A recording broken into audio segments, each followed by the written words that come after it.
Peristiwa Rengas Dengklok. Pada 15 Agustus 1945, di Laboratorium Bakteriologi Jakarta Pusat, diadakan pertemuan beberapa pemuda dan mahasiswa. Pemimpin pertemuan tersebut adalah Sukarni dan Khairul Saleh.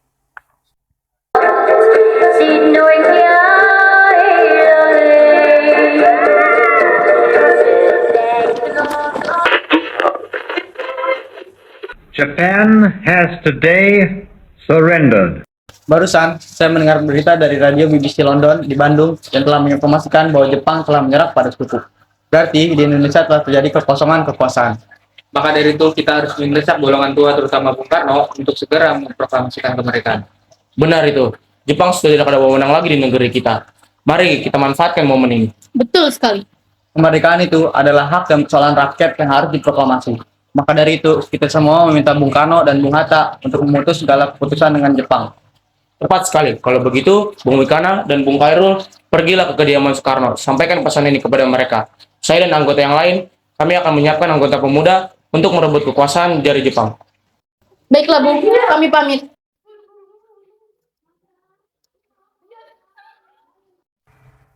Tanggal 15 Agustus 1945, Wikana dan Khairul Saleh tiba di kediaman Soekarno di Jalan Pegangsaan Timur nomor 56, Jakarta, sekitar pukul 21.30 waktu Indonesia Barat.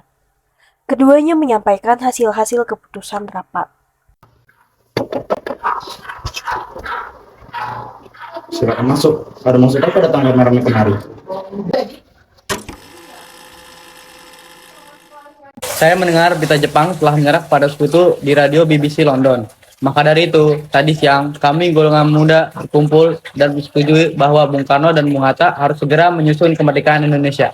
Kita tidak bisa memproklamasikan kemerdekaan begitu saja. Kita harus membicarakan ini dalam rapat PPKI. Kita tidak mungkin membicarakan dalam rapat PPKI karena PPKI milik Jepang dan kemerdekaan Indonesia haruslah dari usaha rakyat sendiri, bukan bangsa lain.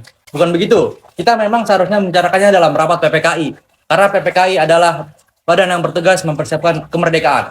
Kekuatan segelintir bangsa kita tak mampu untuk mengalahkan armada Jepang. Coba kau perlihatkan buktinya kepadaku. Tindakan apa yang akan kau lakukan untuk wanita dan anak-anak jika terjadi pertumpahan darah? Bayangkan kita berdiri di atas kekuatan kita sendiri. Tapi semakin cepat kita memproklamasikan kemerdekaan Indonesia, semakin cepat pula kita mengakhiri penderitaan rakyat yang sudah ditanggung oleh semua ini. Inilah yang sudah ditunggu oleh bangsa kita, Bung. Baiklah, tapi berikan kami waktu sebentar untuk berdiskusi. Baik, kalau begitu kami pamit. Akhirnya, karena masing-masing mempertahankan pendapatnya, kedua orang golongan muda tersebut berpamitan kepada Bung Karno. Wikana dan Khairul Saleh berpamitan dan bergegas meninggalkan kediaman Bung Karno dengan wajah tidak mengenakan. Kemudian para anggota golongan tua yang berada di kediaman Soekarno langsung membicarakan permasalahan tersebut. Bagaimana nih? Para pemuda sudah mendesak kita untuk segera memproklamasikan kemerdekaan. Tapi kita tidak bisa gegabah, Bung. Kita harus mempersiapkannya dengan matang, agar sesuatu yang tidak diinginkan tidak terjadi. Saya setuju. Menurut saya yang terpenting sekarang adalah menghadapi sekutu yang hendak kembali berkuasa di negeri ini. Selain itu, masalah kemerdekaan sebaiknya dibicarakan pada sidang PPKI 18 Agustus mendatang. Lalu, bagaimana dengan pendapat golongan muda? Apa kita biarkan saja? Ya, lagi pula mereka masih muda, pemikiran mereka masih pendek. Kita harus fokus ke depan. Kalau tidak, bagaimana nanti jika semuanya berantakan? Baiklah, Bung, berarti kita semua sudah sepakat. Dengan demikian, usaha para pemuda dengan juru bicara Sultan Syahrir untuk membujuk Insinyur Soekarno agar segera memproklamasikan kemerdekaan mengalami kegagalan. Tanggal 16 Agustus 1945 pada pukul 12, golongan muda melakukan rapat di asrama Baperpi, Jalan Cikini 71. Dalam rapat itu diputuskan untuk mengungsikan Soekarno dan Hatta ke Rengas Dengklok. Tujuannya adalah agar Insinyur Soekarno dan Dr. Andes Mohatta tidak terpengaruh oleh Jepang. Pada pukul 4, tanggal 16 Agustus 1945, Insinyur Soekarno dan Mohatta dibawa oleh sekelompok pemuda menuju Rengas Dengklok. Assalamualaikum. Waalaikumsalam. Ada apa kalian datang pagi ini? Kami bermaksud membawa Anda dan Bung Hatta untuk kami menuju ke tempat pengasingan. Tempat pengasingan? Apa yang kalian maksudkan? Ya, kami akan membawa kalian ke tempat pengajian agar terhindar dari pengaruh Jepang. Baiklah, kami akan ikut. Sebaiknya Ibu Fatmawati dan anak Anda turut serta, Bu, untuk menjamin keselamatan mereka. Baiklah, saya akan mengajak mereka semua. Hilangnya Soekarno dan Muhatta secara misterius pagi itu menimbulkan kepanikan di kalangan para pemimpin di Jakarta. Peristiwa ini baru diketahui oleh Mr. Ahmad Subardjo pukul 8 pagi.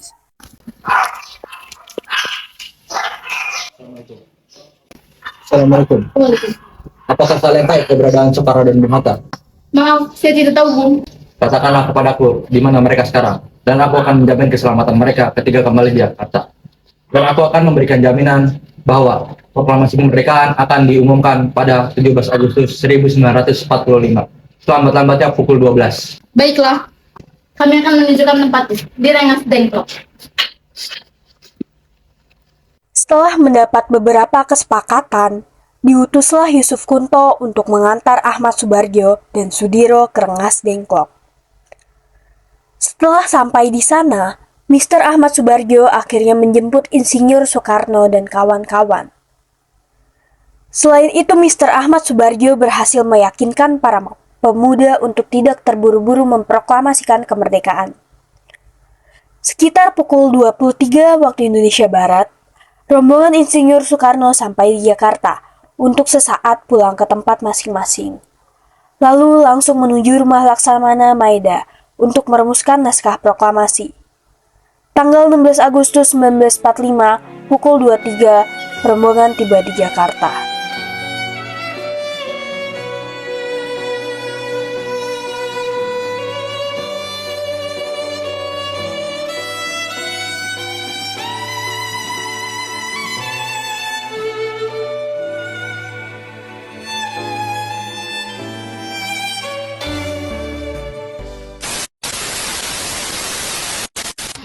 Jadi gimana lupa gua? Kekuatan segelintir bangsa kita tak mampu untuk mengalahkan armada Jepang. Iya, Mat. Lu kemana? Orang mekanik-mekanik doang. Gak bisa, Bi. Gak bisa, Bi. Guna air lagi. Guna air lagi. Guna air lagi. A few moments later. Demi Allah. Barusan,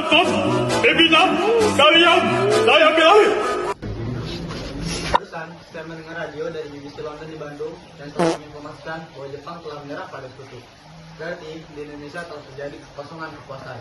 Maka dari itu kita harus mendesak golongan tua terutama Bung Karno untuk segera memproklamasikan kemerdekaan.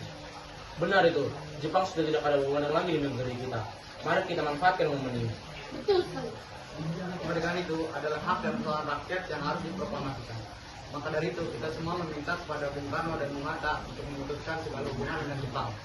Tepat sekali, Bung. Kau bikin sabar sampai capek, suara yang